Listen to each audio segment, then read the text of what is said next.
I'm Jeff Mixon, and welcome to the latest edition of Civitas Institute's Talk of the State. Today we'll be talking about energy issues with Max Borders, and Max is our policy analyst for transportation and environmental issues. Max, we hear a lot about high gas prices, high cost of oil. What are we going to do about it? Well, Jeff, there's two sides of this equation everybody's familiar with from Economics 101. That one side is supply, one side is demand. And gas prices reflect the immutable laws of supply and demand. Now, a lot of folks on the left are going to talk about demand side management. Demand side management just means that the government needs to tell us to use less of stuff. Well, let me ask you a question. If we use less gas, if we decrease the demand in the United States, what impact does that have on markets around the world? Well, it actually allows people in other countries to enjoy more gas at lower prices because of our reduced demand.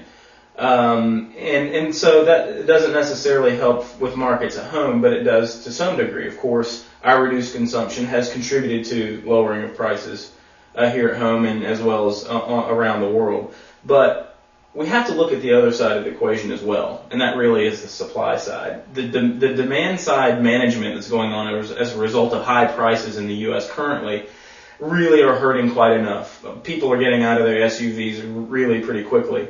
We've got to drill here and drill now, and increasing domestic supply now will have an effect on prices now, believe it or not.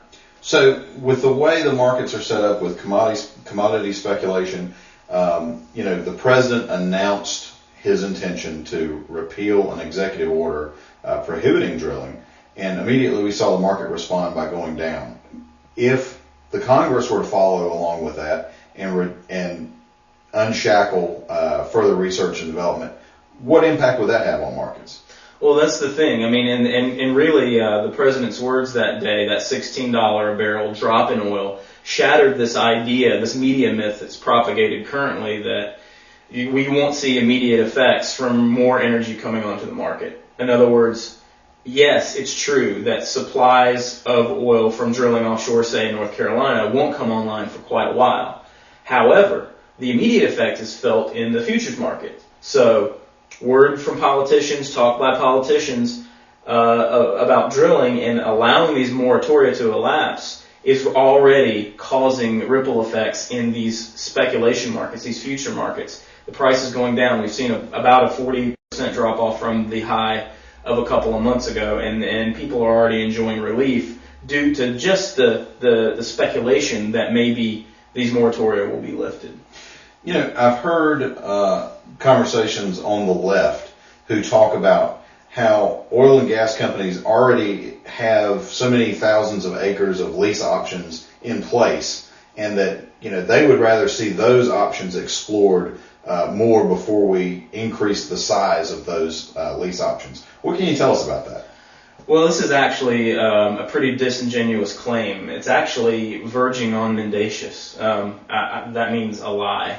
It's just silly to suggest that if companies are sitting on oil that is cost effective to extract, that they for some reason won't extract it, that they'll hoard it. There's simply too many competitive forces to allow for the kind of collusion that would have to take place to hoard stocks of oil that these leaseholders currently have. They're either not using the oil because it's not cost effective to get, or there's simply no oil in these places. Otherwise, they're taking it out as fast as they can. Okay. I've been to Louisiana. I've been to Louisiana's greatest beach down there, Grand Isle, and I remember seeing, I counted 24 platforms within view of the beach.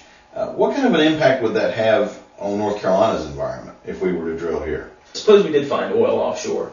If you look at trend lines since the Exxon Valdez spill that got everybody up in arms about oil spills back in the 80s, we've seen a precipitous decline in the amount of oil spills. And if you look at benchmarks of Katrina and Rita, as far as offshore platforms are concerned, there were virtually no spills to speak of. In fact, a government report by the Department of Interior said that Katrina and Rita resulted in only minor offshore problems, and these were Category 4 and 5 storms. So concerns about our offshore Hurricane Alley here on the coast of North Carolina, those risks are certainly lower, and they certainly don't outweigh the benefits that jobs to Eastern North Carolina would bring, to feeding our markets with supplies of oil would bring.